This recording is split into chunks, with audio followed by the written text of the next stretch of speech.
They have the record for the 6th most World Cups in a row. Who knew that? It's double digits. It's South Korea, Asia's best team, or most consistent team. You be the judge. We only have 2 teams left on our preview of every team going to the World Cup. South Korea is the Pot 3 team in Group H, and they ended up there by qualifying because of course they qualified. Now, Asia makes you play a lot of matches, but in the first group stage, South Korea got through. They only drew Lebanon. They beat everybody else. In the second group stage, they drew Iraq to start play, but then they rattled off a couple of wins and never looked back. South Korea didn't lose a match in qualifying until the final match when they'd already clinched one of the top 2 spots in their group, and they lost to the United Arab Emirates, who had already been eliminated. So it was essentially a pointless game. Their only other draw was away to Iran. They beat Iran 2-0 at home. The qualification was business as usual for a team that has now made 10 consecutive World Cups. And I'm not making it up either. That is a record. Not a record, but an impressive record. Different definition. Because if you look at a list of the most consecutive World Cups, you have Brazil at now 22, Germany at now 18, Italy. The streak isn't still active. Argentina is now at 13, Spain's at 12, and South Korea's at 10. That's the list of the longest consecutive World Cup qualifications, which is a huge accomplishment for South Korea and its national team setup. What differs between South Korea and all of the other teams on that list is although South Korea has been able to be remarkably consistent in their ability to get to the World Cup, they have not had nearly the same impact on the World Cup itself. Obviously, every other team on that list has won the World Cup. South Korea hasn't. Hey, didn't see you there. We will be live streaming a watch along to every World Cup match with the Twitch link down in the description. So I hope to see you there. Outside of hosting the World Cup in 2002 and getting some favorable referee decisions to get them into the semifinals, South Korea's only made the knockout stage at one other World Cup, and that was South Africa in 2010. Of the 9 World Cups that South Korea has played in consecutively, they have been knocked out in the group stage of 7 of them, which I would imagine is rather frustrating. This isn't the only part of South Korea's footballing history that is frustrating. On the one hand, incredible consistency, always deliver a solid product. On the other hand, never seemingly breaking through, never actually taking a step forward from where you've already been. But maybe, just maybe, this happened at the end of the 2018 World Cup, because the last World Cup, South Korea started the same way it's seemingly started every World Cup recently. It lost its first match to Sweden, second half penalty to Granqvist. Of course, Sweden would go on to the quarterfinals of this World Cup, and then it lost 2-1 to Mexico. A late goal from Heung-Min to make that scoreline look better than it was, but it was Mexico 2-0 for most of it. South Korea goes into a match against Germany, who only has 3 points from its first 2 matches, and then picks up arguably its most famous win ever. With 2 goals in stoppage time of the second half, South Korea stuns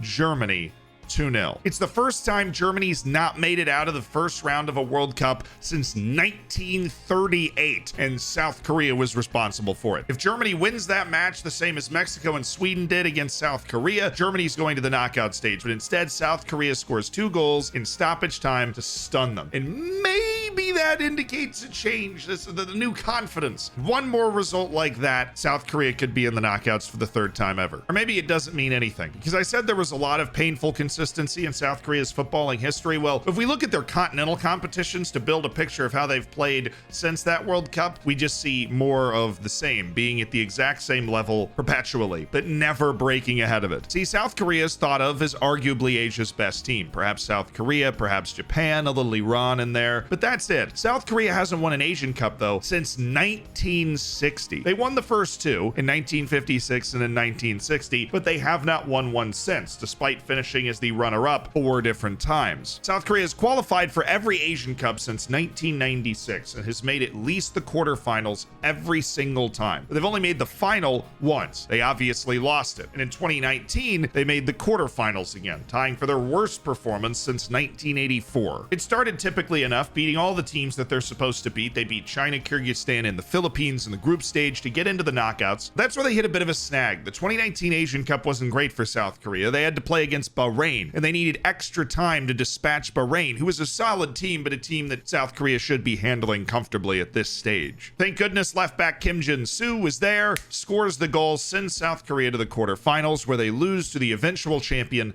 Qatar. Now, Qatar is seen here doing something South Korea is seemingly never able to do. Have a variety in terms of their results at all. Qatar hits a golden generation, wins the Asian Cup, their first Asian Cup at this tournament in the UAE in 2019, and South Korea is left holding the bag again after a 1-0 loss. But there is perhaps one player on South Korea that might be able to change their fortunes, and that is star striker Son Heung-Min. Now, Son Heung-Min will be going to his third World Cup. He's not a new revelation, but he is in arguably the best form he's been in going into a World Cup, having tied for the Golden Boot in the Premier League last year. And because he missed the 2010 World Cup, Son Heung-Min has never left the group stage. If he wants to cement himself as the best Korean forward of the modern era, he needs to try and drag his national team to a memorable round of 16. He's already climbing their all-time lists. By the end of this tournament, he should be the 9th most capped player in the history of South Korea. If they make the knockouts, he could rise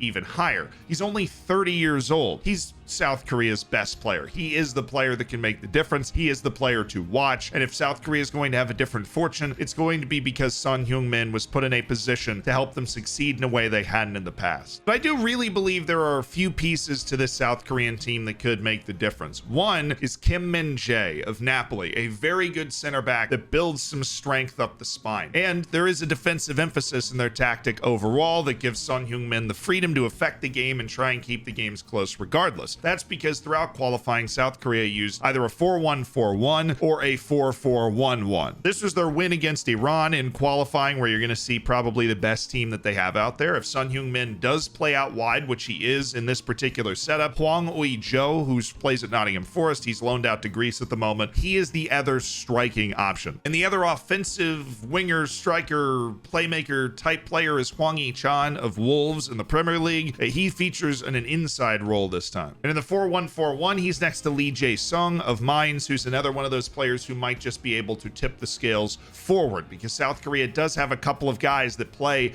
in the top levels of Europe. It's not just Son Heung-Min. If we look at South Korea's other match against Iran, we see a 4-2-3-1 that sees Son Heung-Min out on the left, Hwang Hee-chan out on the right, Lee Jae-sung in the middle, and Hwang Ui-jo up top. Those are the pieces to work with, the main pieces to work with Lee Jae-sung most often used is the pivot. He's the confidence man in the midfield. The problem for the side might just be the rest of the team outside of the players I've mentioned, because 14 of the 26 players in the roster play in the K-League, the South Korean League, making this team mysterious, because I, like you, don't watch a lot of K-League ball. But assuming it's similar to players from the Mexican League and players from the Russian League and players from the Saudi League and other countries that have very domestic heavy teams outside of top major European leagues, there is going to be a bit of a gap in terms of just overall technical ability when it comes to facing a team like, I don't know, Portugal, who might just happen to be in their group. Subscribe.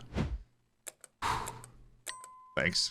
The weakness is really on the outside. They essentially have no fullbacks or other defenders outside of Kim Min-jae that play outside of Korea or one of the other Asian leagues, because even though it's 14 out of 26 in the K-League, even more players play in Asia, in Saudi Arabia, in China, and in Japan. If I had to pick one player that was a standout from there, Kim Jin-soo, the left back, is somebody with over 60 caps, shows a ton of quality going forward as well as staying back, and maybe if a K-League player pops out to you, it will be Kim Jin-soo, who's a regular starter for them. It's going to be more about using those players from the domestic league, from the Asian leagues, to try and cancel out the quality of a Portugal and Uruguay, and that Ghana has in spots as well that Korea can't necessarily match. And these guys won't be familiar with playing against unless they featured in the national team a lot, like Kim Jin-soo. Oh, and the number one, Kim Seong-gyu, plays in Saudi Arabia. He should be the guy that's between the pipes, has 67 caps, played qualifying. Now, I read multiple reports about him. Apparently he's in great form, so maybe he can win them a game as well. But South Korea's chances to get out of the group, in spite of Son Heung-min, not fantastic. They would need to pick up 3 points against Ghana. Uruguay is so experienced and tough at the World Cup, and they have such force going forward, and guys like Luis Suarez, Edinson Cavani, and Darwin Nunez, that will be difficult for a weaker South Korean defense to deal with, that I don't know if the more talented South Korean forwards can cancel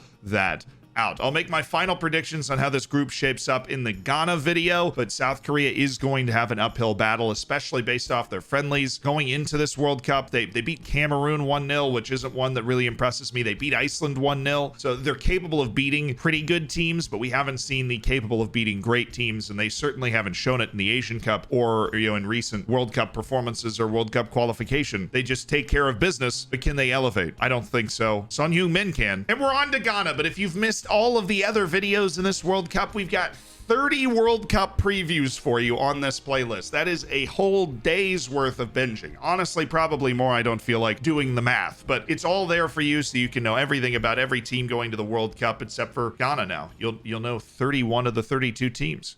Cool.